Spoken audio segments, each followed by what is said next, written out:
got the skepticism breaking it down. He's got the answers that are waiting to be found. We mix it all up in a quantum machine, the craziest duo that you've ever seen. Oh, it's the skeptic and the disciple. Yeah, we keep it moving, yeah, we keep it vital. Faith and logic and funny business. Welcome to the show. Welcome back to the Skeptic and the Disciple. I'm Mike Littman, the Quantum Disciple. This is my partner in crime, Megan. Partner in crime, been missing for a couple weeks. Yes, I have been on vacation with my wife out in the Caribbean on a cruise. He says And, Caribbean like he went outside. You didn't even leave the inside of the ship. Well, I mean, I left temporarily. Yeah, to walk from one place to another. Like when I well, I mean, cruise ships are kind of interesting like that, you know, like, I mean, I went swimming a couple times, but I went to the solarium pool. So it's, you know, you can see the sky, but it's technically an indoor thing. But I walked through the outdoor pool deck, but even that has a roof on it, on the sides where you walk. But I spent most of my time, I did acupuncture. Ooh. I did massage. You know, kind of things that I wouldn't necessarily do at home. Not that I don't do. Do you still go to massage? No, I don't do. Ever since I had started that one medicine where I'm not on that medicine anymore, but I got out of the habit of doing it. But now I have the nice massage chair at home. So, you know, and it's not a full replacement. I would say the massage chairs, you know, the high-end ones are good for the back. But once you get outside of the back, then your legs kind of get half-assed. Darn, so I can't have you transfer me one of your massages. I haven't even I've actually thought about going back into Massage MD and see like what their deal is and stuff of that, because you know, the massages on cruises are crazy expensive. Oh, I believe it. I'm always looking for a deal. But like, you know, what would you think 100-minute massage is on a cruise? Or did I tell you? You didn't tell me, but I'm going to go with 100 minutes. I'm going to go with 200 plus. Lean into the plus part of that. It's probably about $325 for a 100-minute massage. That's before they tack on the 20%, built-in service fee or whatever. So, you know, when all is said and done, you're up near $400 for a 100-minute massage. You know, they do have some deals and stuff where, you know, so I did buy two, get one free. Okay. So, you know, for $800, I got 3 massages. That is absolutely crazy.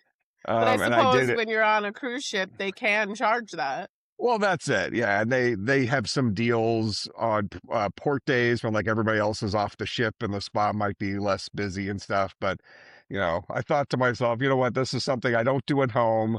And you got to consider like how it's all kind of in one place. You know, the time between my room and the spa is like a 4-minute walk.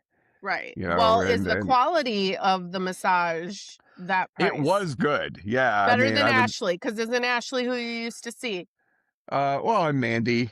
Oh, Mandy. It was, darn it. I was so close. I saw Ashley too. But she was your backup. Yeah, I would say, I mean, well, better, they use better products, and like the tables are like higher quality in like a weird way, you know, they have more fluff to them and stuff. So, I mean, I would say it's upscale. Okay, fluffy tables make it upscale.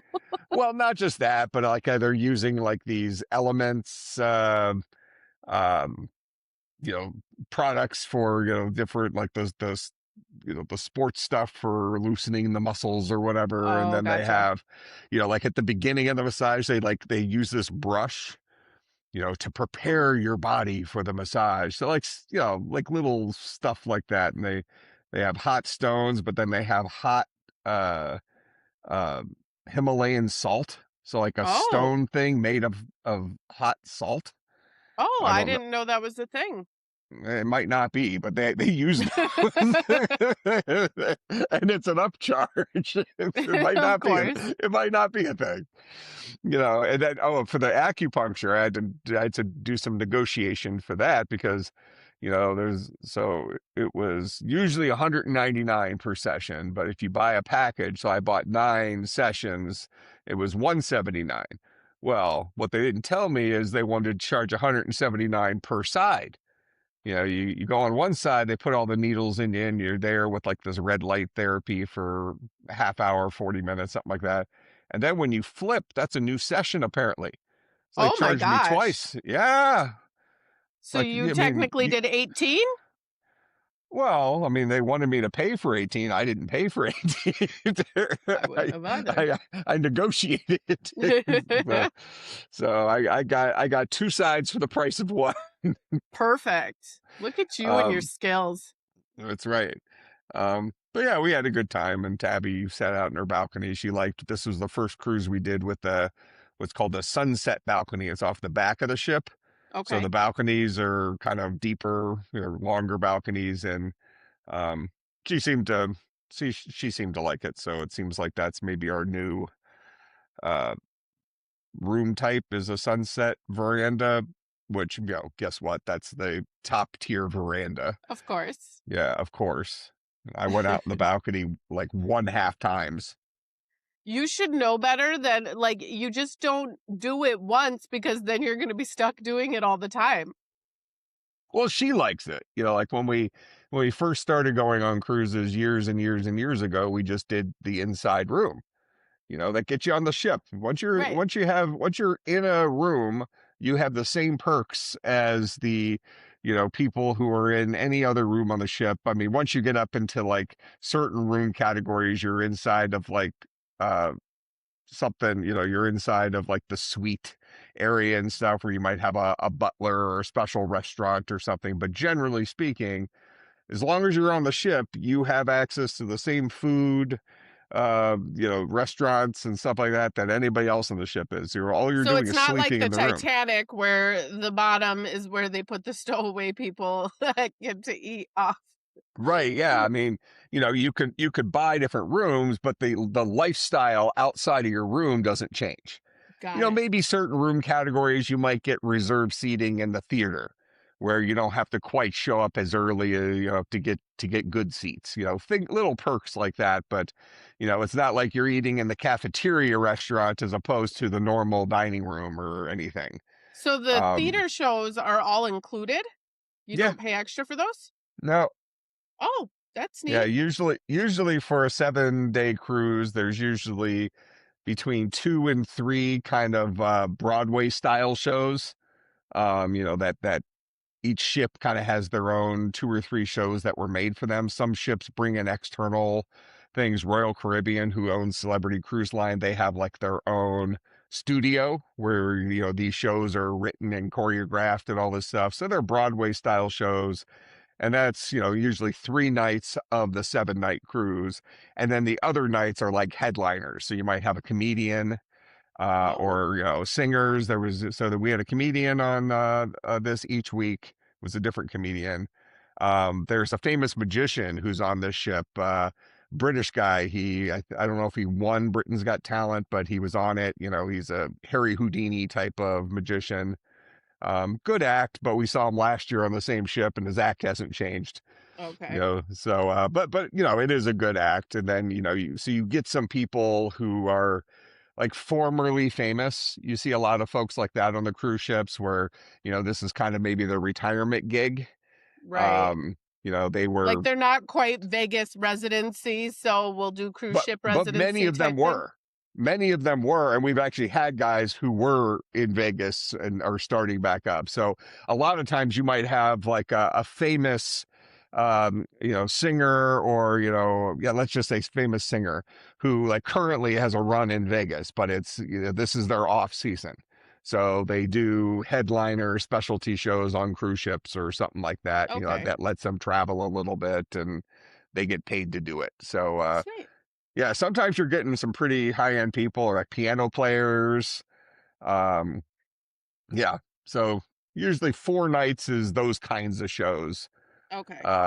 And so the first week we went to every show because like we had our routine. Every single night we left the room at 7 p.m. to make it to the theater by 7:05 because the theater was on the other end of the ship from us. It's usually on the front of the ships. Such a But long walk.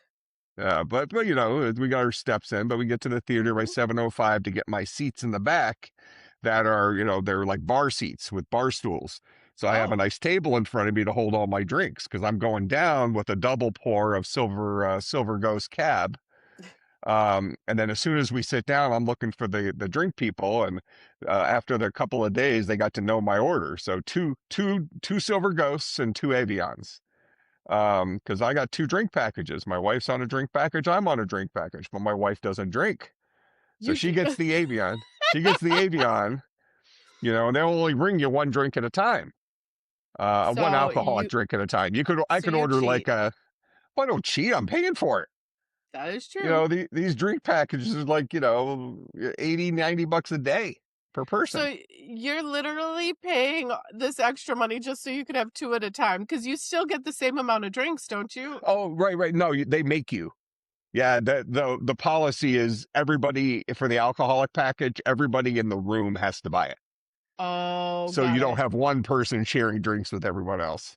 Got I it. That can makes sense. and I can actually usually give them like paperwork showing Tabby's condition. They don't give me a hard time about it. And they will usually let her downgrade to the non-alcoholic package, like that she gets her waters and stuff on, or her virgin pina coladas every now and then.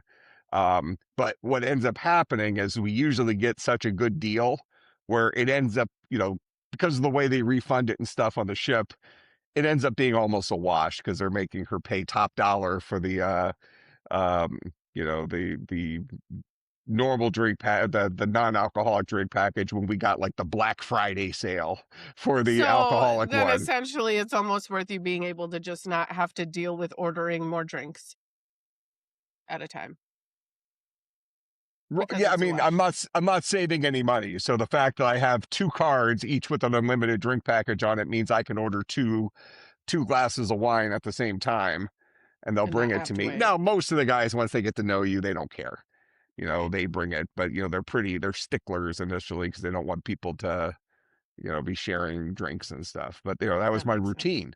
So I would have like a bottle and a half of Silver Ghost Cab during the show.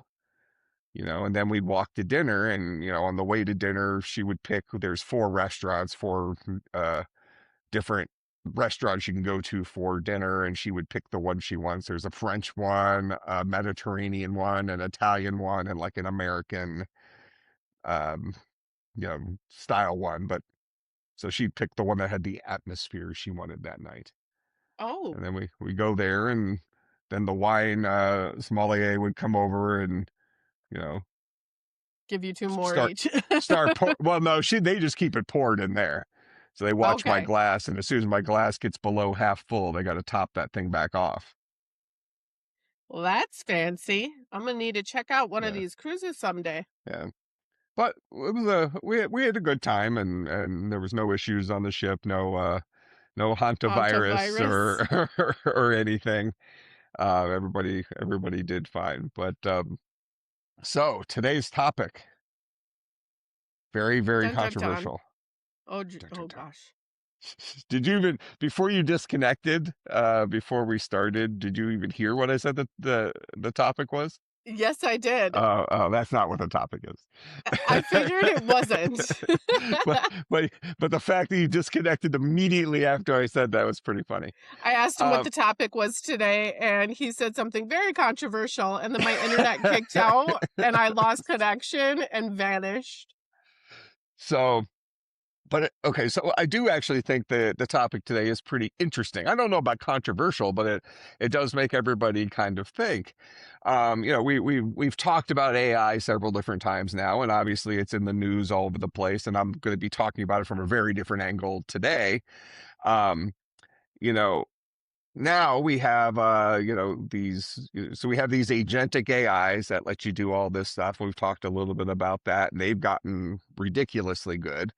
Well, now we have these humanoid robots. I don't know if you saw a couple of, or what is it, last week, I guess, when President Trump was over in China for the summit. And all the news reporters went over there and stuff. And, forget about the summit part of it. Just, China has all these like humanoid robots just walking around in certain places. You could rent a robot. So like Really? they rented this humanoid robot and was teaching it to play soccer. Within a half What? hour, the thing was playing soccer like a junior high. See, I didn't know Um, that kind of stuff even existed. yeah, and that's kind of the point is these humanoid robots are like here today. And now, and what's a humanoid robot? A humanoid robot is basically a laptop, a computer inside their head with cameras attached, right? And then arms and legs and hands and, anything else you can bolt onto the body. I suppose weapons and stuff if you are building them for that. So, but the Chinese folks had, they had videos of their various robots in action or up on stage, and they were trying to push it to knock it over, and they could get on the floor and get back up. Kind of like monkey see, monkey do. Interesting enough, but then they were showing these guys like ice skating and doing like blade tricks. They had like 500 of them in this giant square doing karate katas. Why Yeah, would you want your robot to ice skate? Like, I would want mine to make me dinner and do well, and my that's fine. dishes and Yeah, so vacuum. you have your live at home one, then you have your robotic hockey league with the ice skating. I mean, who wouldn't watch that? It's bad. I mean, we see these humans beating up on each other and stuff like that, which fine, you can still have the human league. But then if you could have like this robotic league where it's almost like the battle bots, the Rock'em people who build, sock'em robots. the people who build the like the robotic competition where they Oh, yep. create the robots that are like death machines and try to destroy each other. Hmm. You start, who wouldn't watch like Robo Baseball? Where the pitcher is like firing at 700 miles an hour or something like that. I Just kind of be suppose. very, very interesting thing. But when you start marrying these agentic AIs, which have become so powerful, I mean, significantly beyond humans in terms of intellectual capability, we're going to talk more about that. Um, but now you can take that and instead of it living on your computer, you now drop it into a computer that's now attached to a humanoid robot. And now not only does it have access to your web browser and your word processor and your email and anything else that it could do on your computer, now it also has access to, high definition camera eyes and arms and legs. So now it can start interacting with the real world and like you said, maybe doing things like doing the dishes or whatever household things. I think that's certainly going to be a reality. I mean, just basically go watch the movie iRobot Yep. with Will Smith in it. Just that type of thing. They become very much a regular part of our society, and I mean, I think we are like less than 5 years from that being a very much a reality, and we're And probably here I'm less than thinking one more year from like, seeing it a little bit. that's Go ahead. crazy. And here I'm thinking more Jetsons, Rosie the robot. Hmm. Yeah, actually, I would say the reality feels a lot more like iRobot, where you have these robots and they're very helpful to society and all this stuff, but their capabilities are such that under the guise of a bad actor, bad things could happen, and that kind of feels like Right. where we're at with some of these things. But what I want to talk about has to do with the idea of kind of working backwards. Okay. Can a humanoid robot with a advanced AI in it, can it be a Christian? Well, what does it mean to be a Christian? So, from your perspective, what are the requirements to be a Christian? Well, I mean, I feel like the robot doesn't necessarily have feelings. And I mean, when it comes to religion, faith is a huge thing. Um, just because everything isn't like you have to have faith in a lot of things that your brain can't comprehend. And I mean, can a robot even comprehend that level of What's comprehension? existence? What's comprehension? I I guess I don't mean, so know. Well, so let's start with the baseline. What are the requirements to be a Christian? And from your perspective, what does someone need to do to be able Believe to in hit a God. checkbox? Okay, so well, believe in God. Tell me more. What does believing in God mean? If you were getting into the nitty gritty of that, what's believing in God? We're specifically I talking mean, about the you're requirements for Christian. you're believing in the existence of a being that you can't comprehend. That's Is kind it of where I that was the going with it. definition of being religious? Yes. So I guess as Okay. far as a Christian, I don't know how to answer your question. Okay, well, what's the difference between just a religious person and a person who's specifically a Christian? It's that they have a specific God, right? You Mhm. know, and a Christian would believe in the Trinity, God, three parts in one, but specifically that they would believe in original sin and that heaven's a real place, and we can't get there with us as a sinful being, and that Jesus took the sin on for us so that we do have a path to heaven.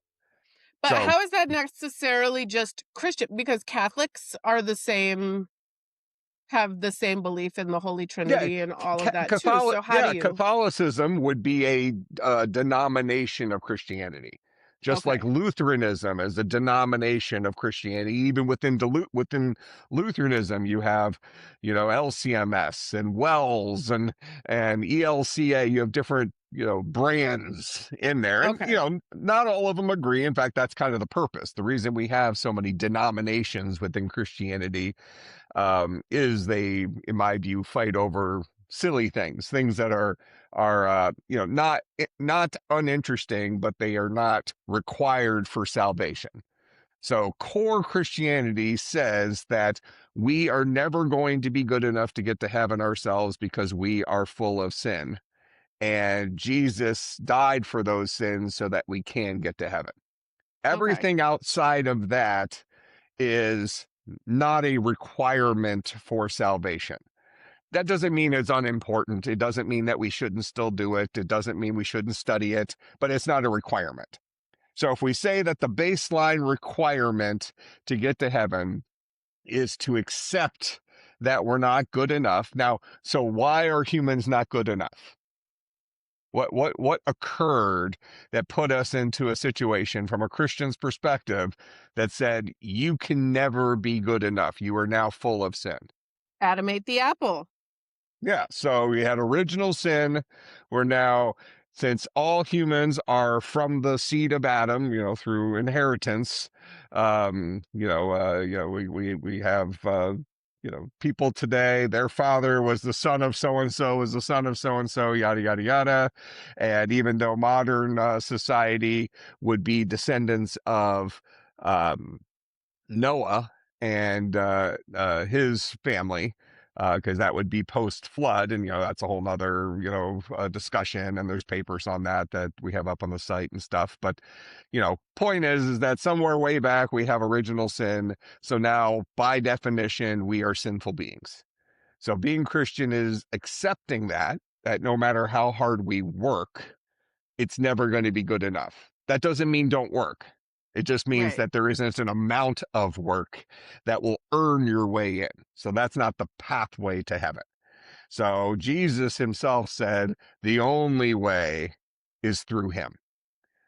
So a Christian would believe that Jesus died on the cross for our sins so we can get to heaven because we can't earn our way there ourselves. That's Now, Christianity.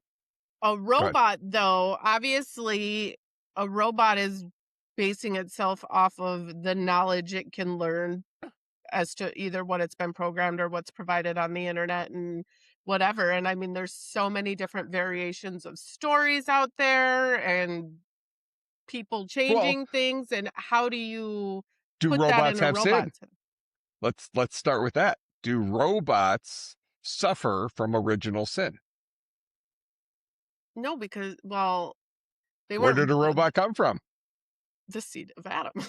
Well, did he? from a We came from person. the seed of Adam. We came from the seed Right, of but the Adam robot because a came from a man and a person woman, who was a seed of a Adam. brain. No, but Yeah, our brain, it came from our brain, but it wasn't inherently born right. out of the seed of Adam, right? Human beings, where it takes two to tango. Yeah, We got the birds and birds the and bees thing bees. going on here. The way humans are made requires some stuff to go down, and that is the mechanism by which original sin is passed along. Which is why Jesus was born of a virgin. So Jesus was born without a man being part of the participation in So that original thing. sin is essentially an STD. I mean, it's yeah, sort of. I mean, yeah, that we probably twist that around a couple ways, but I mean, it's not necessarily definitely wrong. So it's part of our inherent nature because of the way humans are born. Adam became sinful. He became aware of, he ate of the tree of knowledge and became aware Mhm. of good and evil, and that introduced evil into the world. Well, so every human is sinful because of that. Jesus was human, but he was not sinful because of that, because he was born of a virgin, not, his father was God in heaven, not, um, you know, a human. Right. But a robot is not born. We make a robot. Well, but a man and a woman make a human, right? And then it's incubated inside the female, or I guess nowadays it could be inside of what is a breeding person, A whatever the surrogate? no, I think this is a whole nother topic, but some of the things about, men can have babies and things like that. Some of the ridiculous Oh, things that are out there, I think the official term we're supposed to call them is breeding people or something. But in any case, women incubate the babies, and now we have humans that were born as a result of a man and a woman. Well, humans build robots. Humans built these AIs, using intelligence that was given to us by God and things like that. But we have now a humanoid robot with a powerful agentic AI in it. So it has a lot of what appears to be human-like properties. right. But does it have sin? Well, we would say by definition, not really, because it wasn't born of the seed of Adam. But the It, things it can do can be sinful. can be. So then So that it's might go back to capable. what, yeah, that might go back to what you said earlier, is that since these AIs are trained on human behaviors, human knowledge and things like that, perhaps the behaviors of these robots would be such that they are capable, or maybe even because they were created from human knowledge, they maybe lean into sinful behaviors because of the data they were trained on. Just as, I mean, but is that even different than a human being? So let's say that you are a kid who grows up in a household where there's parents are drug addicts or whatever, just a bad childhood. Well, that has an impact on that kid. Right. So the things that kid was trained on, because baby comes out, they're all goo goo gaga, can't even hold their head up, right? Well, so then there's a growth period, where that kid learns new skills, learns its balance and things like that, but is also learning English and learning who mama is and daddy is and all this stuff. So that baby is the culmination of his life experiences up to that point, and that's how it learns. So we're kind of training a starter AI model, if you will, by exposing the children to various experiences and stuff like that. And those experiences have an impact. So if they experience bad things, well, they might start doing some of those bad things because that's all they know. Well, for Um, an example, like let's say, I'm sure these AI robots would be used heavily in the military for different reasons. I mean, you lose less troops if you put a robot in front of people shooting, killing, whatever. if a robot is trained on killing, regardless of the reason why, I mean, killing is still a sin, and the robot is now used to killing and doesn't how does that differentiate what it's killing to why and all of those things? Now it's trained on that, and here goes the sin. Yeah, well, so that is them performing sinful actions, and that is kind of almost an extension of their human design. So robots are designed by humans, where humans have a sinful nature. So we are kind of passing on our own sinful nature to the behaviors of those robots, or if we're controlling the robots as opposed to asking them to make their own real-time decisions, well, then it's just an extension of us, period.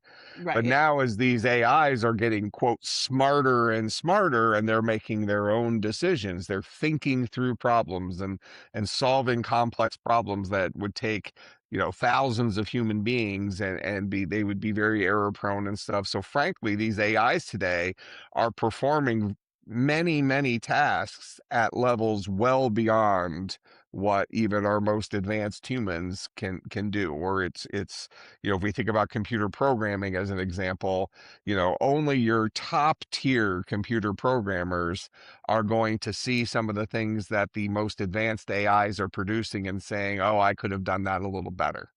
None of them are going to be able to say I could have done that faster. Right. The AIs have just gotten, it's really amazing. And it's not about replacing jobs, it's about changing the nature of the job. So when I'm coding now, I'm basically like an orchestra director, or a conductor. I'm telling these agents, you go off and do this, you go off and do this, whatever. But they can make decisions on their own. I can tell an agent, go off and do this, and hey, whatever you think is best, just make those decisions on your own. Don't bother me. Right. And they can do this now at an amazing level that frankly is better than most humans for many, many, many tasks. Well, so if that AI can make decisions, well, is that a human trait? We could say, well, it learned it from us. Well, fine. Well, where did we learn it from? We learned it from our parents. And where did they learn it from? Well, they learned it from their parents and society around them, and all this stuff. So it becomes very philosophical to start thinking about, well, what's human? What's original sin? Who can be Christian? Who needs to be forgiven for their sins? Does a robot need to be forgiven of their sins? Do Well, robots go to it heaven? doesn't have a soul. Okay, doesn't have a soul. What's a soul?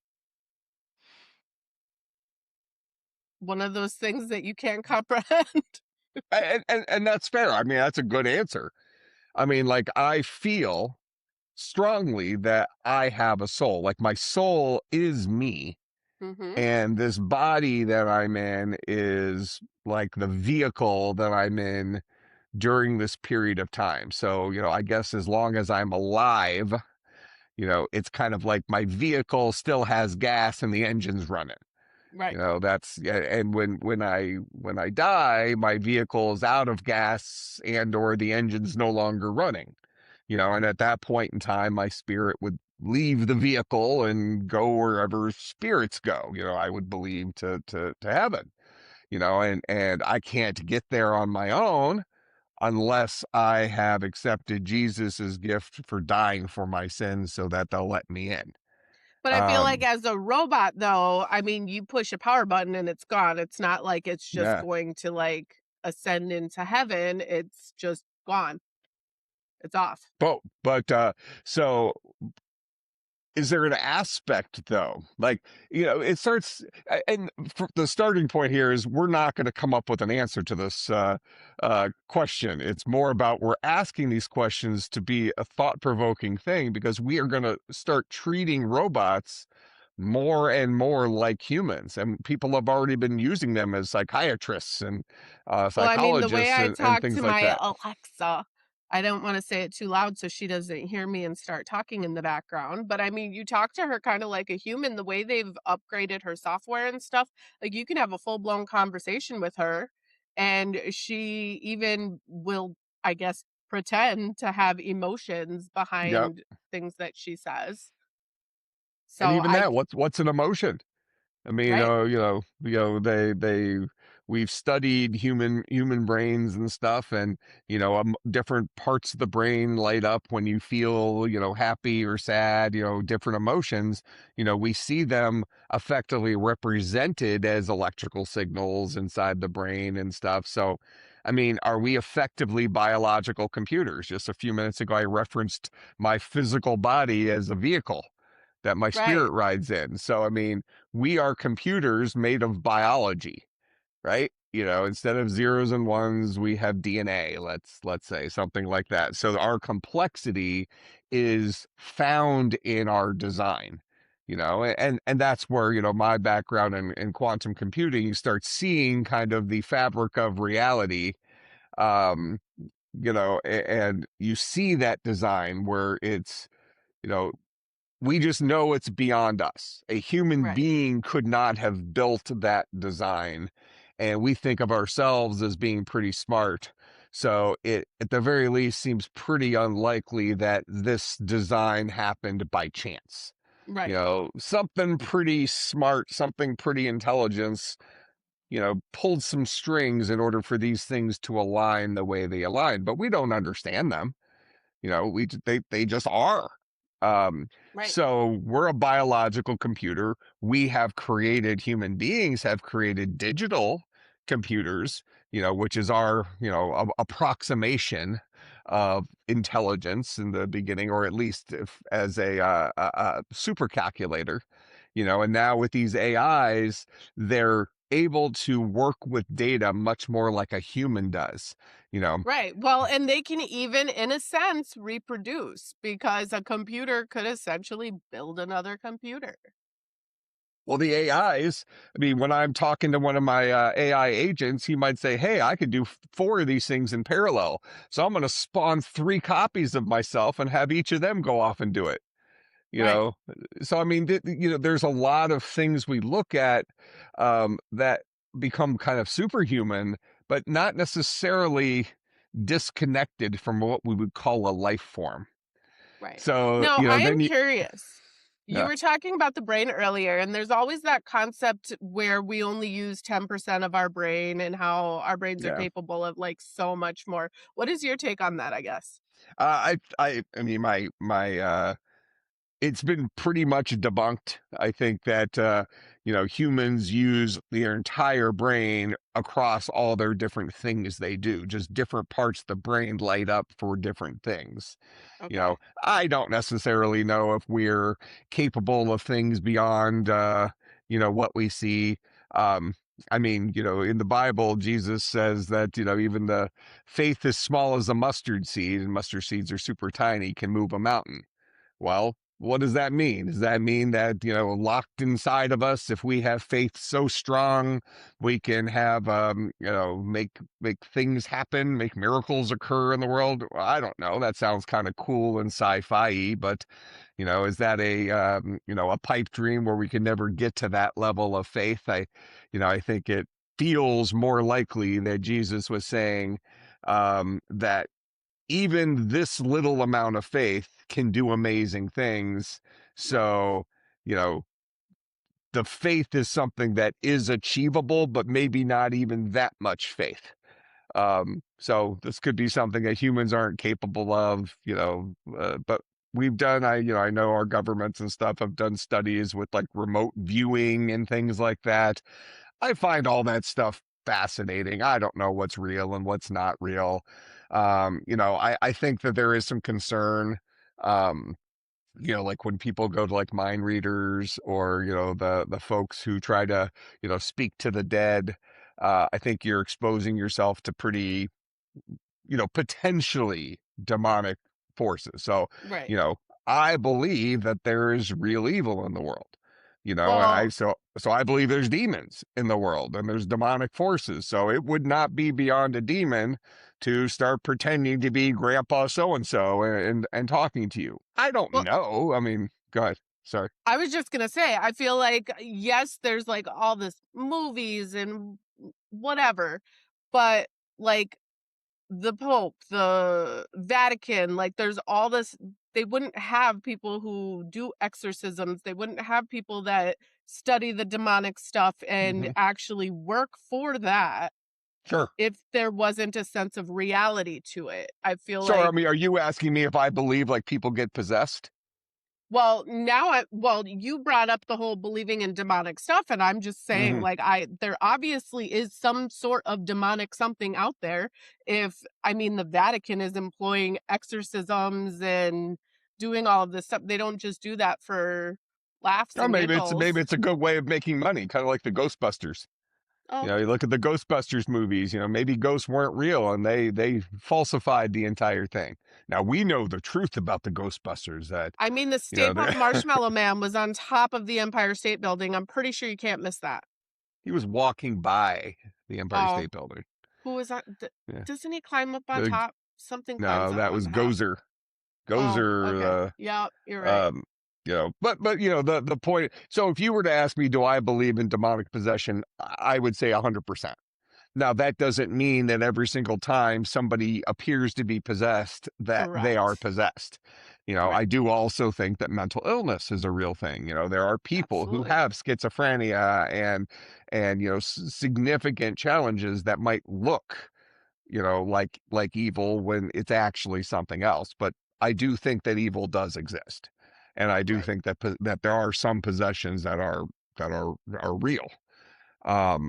So. Uh, yeah, I mean there are things out there that are beyond us. Right. And I believe in that, and to be Christian, I think you have to believe in that. If there's good, there must be evil. Right. Otherwise there The just is. balance. Yeah. Something along those lines. But like, is a robot, so let's assume that we have, these robots that are running the latest agentic AIs that are basically PhDs in everything. And they seem to be able to solve a whole bunch of problems. And right now, human beings look at it as like, oh, well, they're never going to be able to do my job, or, somebody will say they can't do my other job, whatever it is. But as robots become more and more like us in terms of having fingers and toes and hands and our level of dexterity and even better eyes than humans have and all this stuff, it's they're going to be working side by side with us. I believe within 5 years, we will be walking down the street and there will be robots walking down the street with us doing different things. Well, I think What's robots essentially are going to be better at everything than us. I mean, even if you take something so simple as when you walk into a McDonald's, now they have all those stations of the computers where you don't even need the cash register person anymore. Sure. You have the computer. The orders are not getting as messed up as they would if a person was Hmm. doing it. Such, I mean, obviously your food might taste better if a robot was doing it other than Sally Joe slapping a patty on crooked Hmm. on. So I feel like there's a lot of stuff, even the most basic things, that they're going to be doing way better than us. So what does that mean for mankind? Because obviously even the cost of living, I mean, gas, I just saw the gas prices are ridiculous. They're almost, what are they, for like $5 a gallon?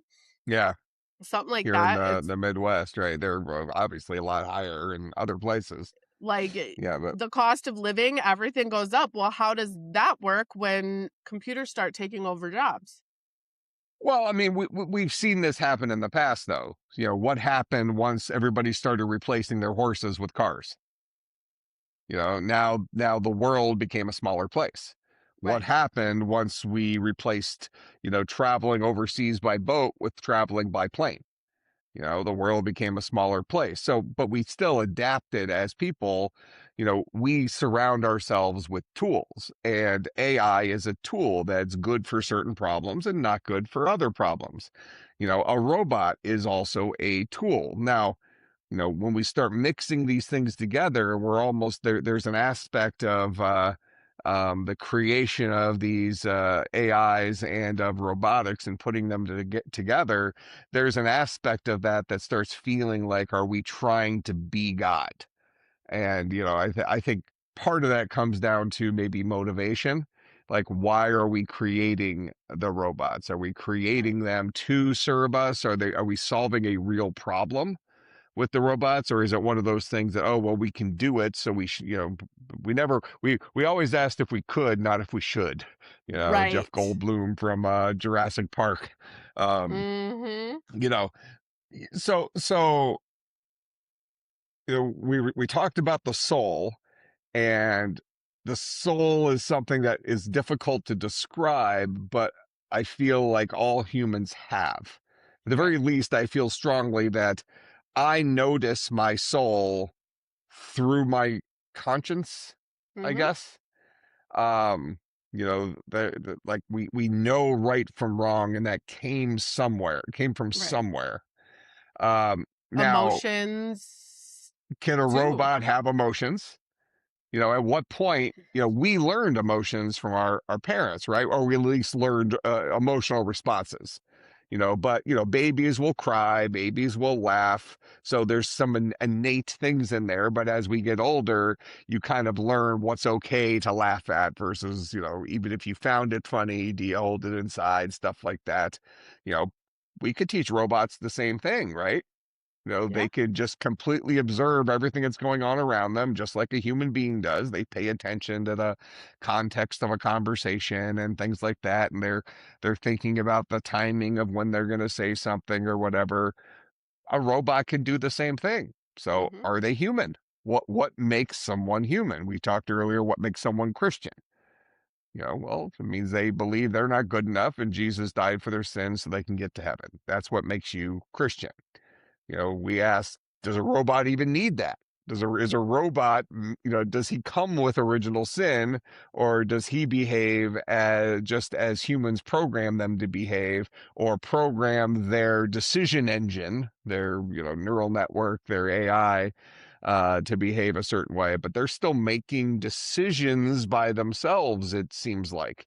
But I feel like, so as a computer, they use more factual evidence and stuff for their operating system, I guess, when they're solving problems and stuff. They're using factual whatever.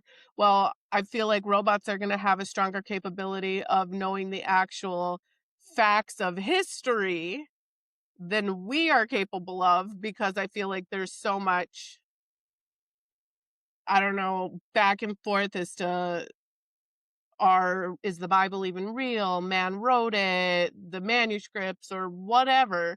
Like, I feel like these robots will have access to the original to believe that these things really did happen stronger than a human would. Does that make sense? Perhaps. Yeah. So, I mean, to abstract that, we might say that an artificial intelligence at the level we have them at today, and we can only expect them to keep getting better and better, have access to more information about everything than any human being could. Okay, so you said They, it better than I did in yeah, 2 sentences. but they can remember everything that's ever happened because they're a walking encyclopedia that's Mm-hmm. always up to date. Now they a AI might not know about something that happened 15 minutes ago unless it's been on one of the news streams or something like that it's able to monitor. But the same thing's true of a human, right? Mm-hmm. Since we've been on today, we've been on for 48 minutes. I haven't been looking at, the news or anything like that. Right. So who knows? Something crazy might have happened with the way the world is. Something crazy probably did happen Mm-hmm. in the last 48 minutes. The rapture could So, be happening right now and we wouldn't even know it. well, I would know. I'm be gone. You would see me Well, poof on camera. maybe there's a reason you're not. Uh-oh. No, I'm set. But I guess the point is that AIs aren't completely up to date on the latest greatest information, just like humans aren't. Right. But they can get plugged into more sources and access those things in a more real-time way than humans can as well. So they have access to all the knowledge of our world's history, plus all the knowledge that's out there today, at least as quickly as human beings can typically digest that information. They're solving problems with just so much more data than a human is. A human Right. looks outside and says, oh, it's sunny out. I don't need an umbrella. But there's so much more to the weather conditions outside than just whether it's sunny. You could be in the middle of one of these Arctic whatever that we have here in Wisconsin, where it's -70 outside, but hey, it looks sunny. It looks like a beautiful day until you walk outside and everything freezes. You actually Um, missed it. While you were gone, we had a day where it reached it was like 87 degrees outside, and then the next day it dropped down to 42. mhm. Like, Yesterday I was it yesterday? 2 days ago, I was out west of Milwaukee, and it was 90 out there inland. So yeah, I mean, the big difference has been the humidity. yeah. Like when we got off the ship in Miami, it was probably, about 90, but it was humid. You were 2 seconds outside and all your clothes were soaked. It was Yeah. ridiculous. Um, but yes, I mean, it's difficult for us to really, if we put ourselves toe to toe with these robots, with agentic AIs, it's difficult for us to, first of all, differentiate ourselves from them as much as we want to be able to. Like we feel like, okay, well, we're not a robot. They're a robot. And that implies that they're not as good as us. Well, except they have perfect recall. They can remember stuff we can't remember. When they make decisions, they can pull in so much more data than we can. Now, maybe there's a such thing as too much data, or maybe there's a such thing as relying on a piece of data that isn't actually related to or as related to the solution to the problem as you thought it was. Right. Something along those lines. Um, Well, and how but much of that data is completely accurate? Because I mean, you can't believe everything you read on the internet. no, you're right. So the sources of data, but human beings are kind of pulling from similar sources. But maybe if these AIs are able to pull from too many bad sources, they make decisions based on false information that they were overly confident about. Right. Where maybe human beings might be more naturally skeptical. Yeah, skeptic and a disciple. Haha. Well, so can an AI be skeptical? Can an AI question its data, or is it data driven? I feel like it almost does question itself though, because even if you have Chat GPT looking something up for you, it's like checking this source, not sure on the reliability of this source, looking at other sources. Like it actually tries to fact check itself if Hmm. you pay attention to what it's doing when it's thinking.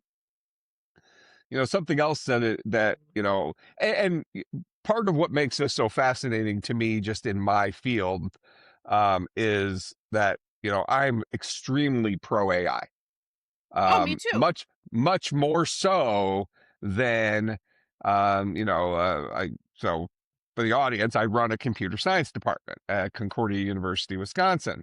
So within a department, I have to assign teachers to different um, courses to teach, and I like to think I'm a pretty strong computer scientist. I have a strong background in many different things, but I still have my specialties. We have somebody in the department who's like our AI guy, right?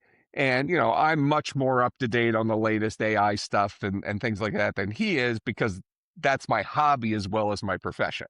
Right. Where he has young kids and he has a real life, much more work-life balance than me. But he has studied a lot more of the back end, behind the scenes theory of these AI things than I have in years. I haven't really studied that stuff since I was in grad school.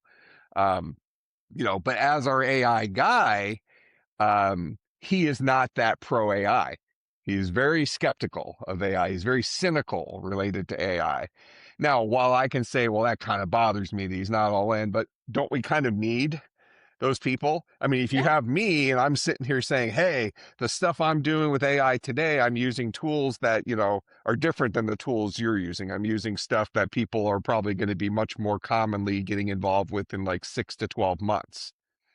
But if I were a bad actor, I could do really dangerous stuff with the stuff I have access to today. And that's kind of scary because I Right. know there are bad actors out there.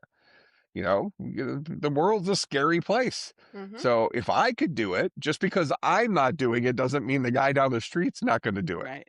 And it also doesn't mean I ran into this problem with a student a couple of weeks ago. I don't remember if we talked about it on here, because with all the travel and stuff, my weeks are all mixed together. But, we had a student who was working with one of these agentic AIs and kind of took advantage of the university's AI system and ran up a big bill because he was using a tool for something it wasn't meant to be used for.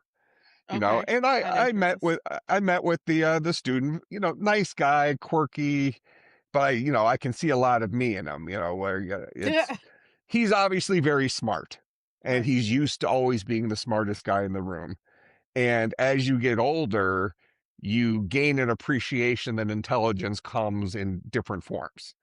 Now, if we're talking about technology, there's a very, very, very high chance that I'm going to be the smartest person in the room related to technology.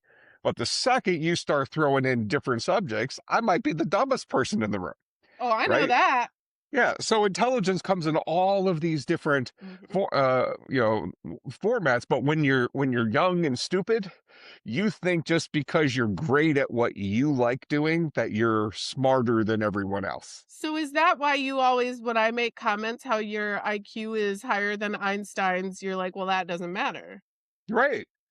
That Yeah, I makes mean, so sense. so I have a 162. I haven't been tested in probably 30 years, but I had a 162 IQ, which is a very high IQ. But those What is IQ Einstein's? tests, I think it was like 140 something. Okay. But the IQ tests really lean into the kind of intelligence that I have.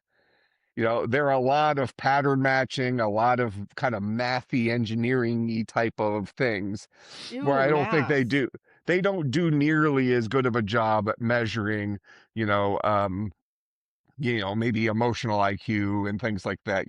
Oh, see, so then Intelligence. I would have like a really low IQ because I hate math, I think but you I'm would not do.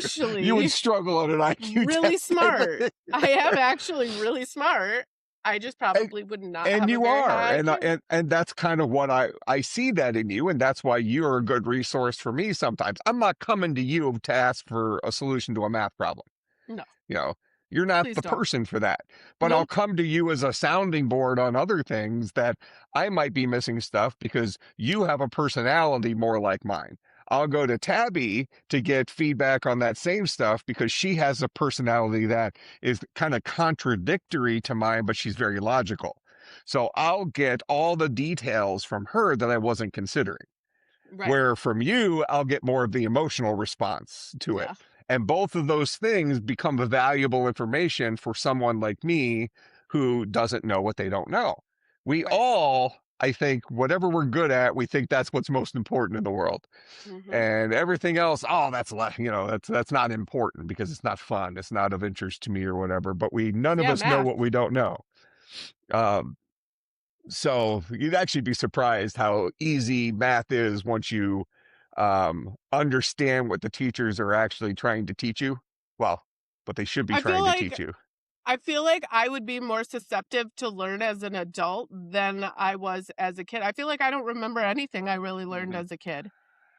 I Well, and mean, I think part of that is, at least within mathematics, is you never know why you're doing such and such in math. It's always just like, oh, these are just puzzles they're putting in front of me and I'm supposed to solve it. and you're forced to Like do when it. you take, Calc 1, they never tell you why you learning about derivatives. Right. When you take Calc 2, they never really tell you what's the purpose of an integral.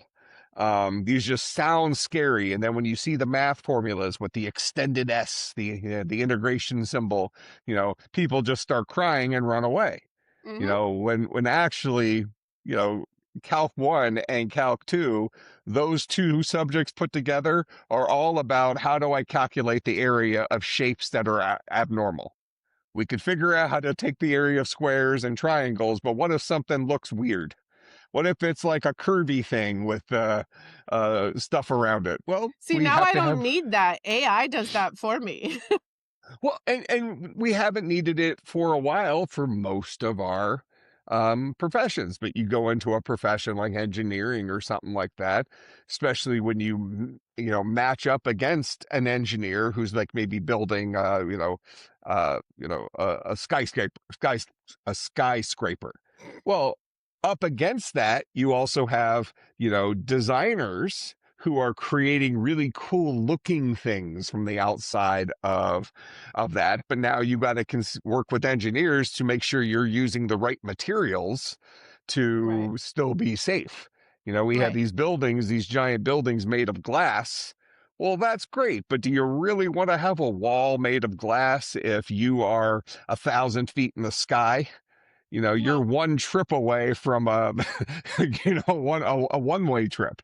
Right. Um, Double meaning of trip there. But so we want engineers to make things that are glass, but really, really, really strong. Where you couldn't really break through it without significant effort or whatever. Right. Um, so there's all sorts of different intelligences, and I think when you're a younger person, you don't appreciate that as much about other No. people. You just think, oh, everybody else is dumb. you know Everybody brings something to the table, and I think that's kind of, if we're twisting it back towards Christianity, I think that's part of the lesson of our God-given gifts, and finding where, though, kind of what does God have in store for us. God gave each of us different gifts so that we could go and be functional parts of society and help each other. But we value gifts differently. And some people, I think, unfortunately, this is why, hopefully this blows up in the comments if that's a thing. I actually heard a really interesting way of putting this. I'll mess it up probably in a second, but, you know, um, I'll say something like communism works on paper, because, communism basically says that everybody should do what they're good at and get paid the same. But we all are contributing what we're able to contribute. Right. But in real life, capitalism, we are emotionally capitalists. We value certain professions over other professions.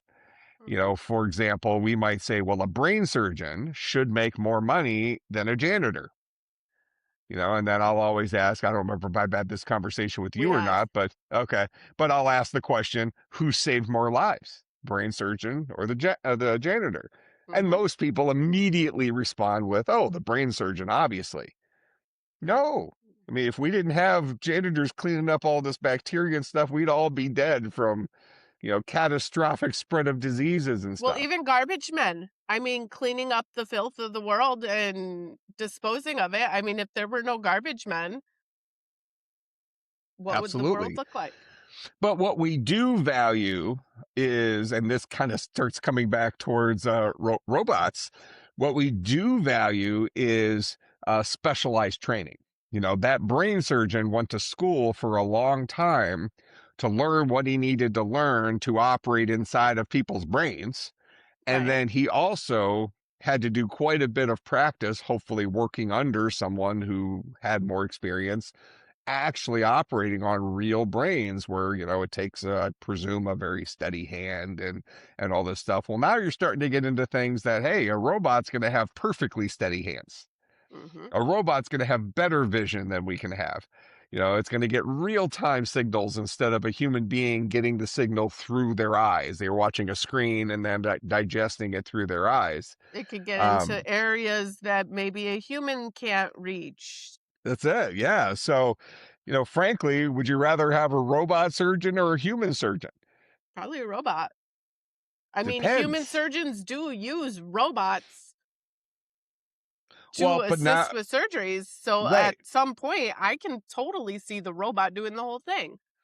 So now we get into this area that becomes the big debate with AI usage and productivity. It's, there's this phrase that gets used a lot now called human in the loop. So let's assume that you're in the middle of a surgery, and when the actual motions of the surgery, the cutting, the sewing, the whatever, when those things are being done, you probably want the most precise instrument possible Mm-hmm. for doing those things. But what about the decisions that go into what is the next thing to do? Let's say that you are an orthopedic surgeon where you're repairing knees or shoulders, that kind of stuff. And you're a doctor that's in there. And let's say that if you're operating strictly off the facts, strictly off the numbers, all this stuff, let's say that the correct solution to the problem that's presented is to, let's just be extreme and say, okay, we're going to take the arm off, right? Or we're going to cut some tendon that's going to make this arm not nearly as useful as it was before. But they at least won't have this pain. Well, a human might say, you know what? I know this person is a tennis player, and I know that they're willing to put up with some discomfort and stuff like that. They just want to be able to get closer to their normal self. And if Hmm. I make this decision, which maybe all the numbers point to, it's going to change that person's quality of life emotionally, psychologically, even though technically they might have a healthier shoulder or Whereas a whatever it is. robot is just using data and is just going to chop the arm right off. Right. The robot's probably making the correct decision purely from a Hmm. health perspective within its realm of specialty that it's currently focusing on. But the human can take a more holistic approach and just say, hey, I know Tom. Tom's going to be very upset if he can't play tennis, even if he has a sore arm sometimes and has to, use the diclofenac, ointment Right. and stuff like that. Can you pick Humans are any other always going name to. other than one of my ex-boyfriends? Oh, Pick a different I name. don't do it on purpose. Um, I have to come up with names that I can pronounce. We already said I'm good with Chop his arm numbers and off. Let him chop his arm out. let him chop Just it. do it. I don't care if he's in surgery or not. But we start seeing the nuance there between humans and robots, and and even we're calling humans these simple beings, humans do believe are innately designed to be good. We're told that in the Bible. Hmm. God designed us to be perfect. Yes, we have sin. Therefore, we have things pulling against us. We're constantly being tempted by different things, and we give in to temptation at various levels every single day. But I do believe that human beings innately were made to be good. So I think there's goodness in people. Um, we just have to be able to find it through some of the darkness. Right. And and sometimes those are tough things because just like in the Bible, with the 10 plagues of Egypt, you did all the shirts for that. God kept hardening Pharaoh's heart. So even Pharaoh's humanity might say, hey, I'm seeing my people suffering and all this stuff, and maybe I should start paying attention. Pharaoh's heart became hardened, and he's like, I'm not, I'm standing my ground. I'm doing this stuff. And that's sometimes hard for a human to wrap their mind around. Like, how could we do things like this to other people? And we're seeing something similar, with like the war in Iran. Obviously there's political science stuff going on here and a lot of gamesmanship, and I think it's ticking everybody off in various ways, right? But when you don't have control over the situation, you're just watching it kind of unfold. That's where emotions start playing in, and you start thinking, okay, well, how can we do this to the innocent people? Well, what about the bad people? Well, who are the bad people? You know, are the bad people the everyday soldiers working for one of the two sides? Well, they're following orders. Do we think that every single German during World War II was a bad person? I'm guessing most of them were not. Right. But there was an influence going on in that country that had a significant amount of power. Hmm. Um, we're seeing it right now with our politics. Whether you like a certain party or not, there is a significant amount of power from that that's floating around in there, and that's what's driving our world's decisions. And half of us don't like it. Well, more than half of us don't like it right now. But the point is that when these things are out of our control, things are rarely as cut and dry as we want them to be because we're operating off such a small amount of information. And then you wonder if our decision makers are getting all the information, or are they getting things sugar coated for them, or whatever. I think the world's just a complicated place, and human Mhm. beings are often making our decisions with such small amounts of information. Um, and we feel confident in our opinions, even though they're based on pretty shaky evidence, especially with today where we just don't know where to go get good news. Right. So these AIs are able to pull in more factual information, historical information about what periods of time similar to this have been like. Are they going to be better decision makers in some of these things? But to pull the humanity out, I think starts becoming scary. So, Mhm. the just to circle back on our original question, I know we're running short on time, but we ask, can a robot be Christian? And we answer, what does it mean to be Christian? It means to believe that you're not good enough, that we're poor, miserable sinners who can't get to heaven on our own. And Jesus died for our sins to take on that so that we can get to heaven, and he's giving us his ticket into heaven. Um, can a robot get that? Well, if a robot isn't a sinner to begin with, a robot doesn't necessarily know that it needs, well, a robot doesn't need to be forgiven of their sins. Heaven was not made for these robots. Now, that starts going down a path that's completely different than the humanity aspect Right. of these robots and where intelligence fits in. There's somewhere in there's a divide, and maybe it has to do with our spirit. I think it might be one of those things, and you said it at the beginning. So even though I've gone around it with all this logic and stuff, you said at the beginning that what's a spirit? It says, I don't know, but I have one. Mhm. Our spidey senses just say there's something going on in there, Yeah. and we don't think we put that into the robots because we didn't know how to build it in the first place. Yeah. God built us, we get a spirit. We built robots, we don't know how to make spirits. No. So, So moral of the yet. story. We don't build as good as God builds. The way some of these things are going, like we want to think yet. Um, Right. so all right. So any last words from you on today's topic? You were Nope. complaining earlier that Gemini changed.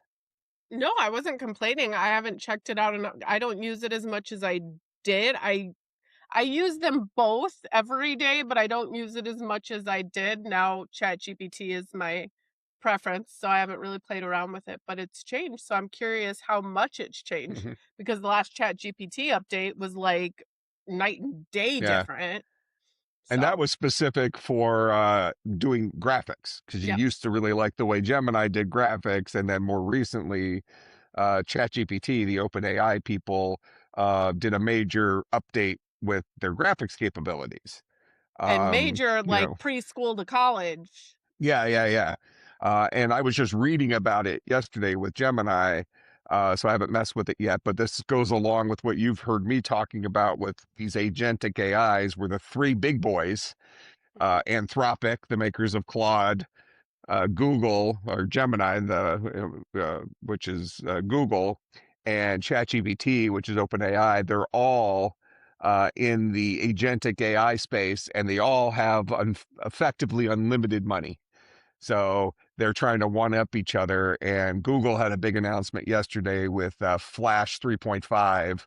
That is, the claim is the most powerful agentic AI they've released yet. So I haven't messed with it very much. So I'm my, curious to look at it because it does say flash in the bottom now. So yeah. I didn't. But agentic AI is not going to really help you because you're doing a lot of, artistic stuff where you're saying, okay, design me this, and it's very much a collaborative back and forth. So Right. your use of AI is a human in the loop use of AI. You want to Right. be part of the decision making.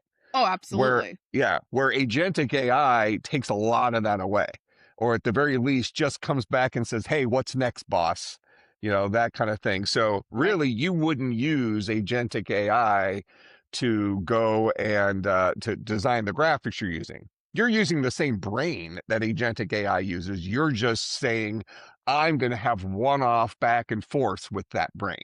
Right. Where agentic AI says, hey, I'm going to get my boys together. We're going to go out and solve the problem you want me to solve. You want us to build a house? No problem. We'll go build you a house. They come Got back, it. they show you the house they built, and then you start saying, okay, change this about the house, change this about the house, even though it's the same brains. So it's an Right. exciting time, but it's a scary time and all this stuff, but fun to think about. Fun to think All about. right, well, so last words? Last words. That's it. I got Oh, none. all right. So until next week, I think we're back on schedule for recording.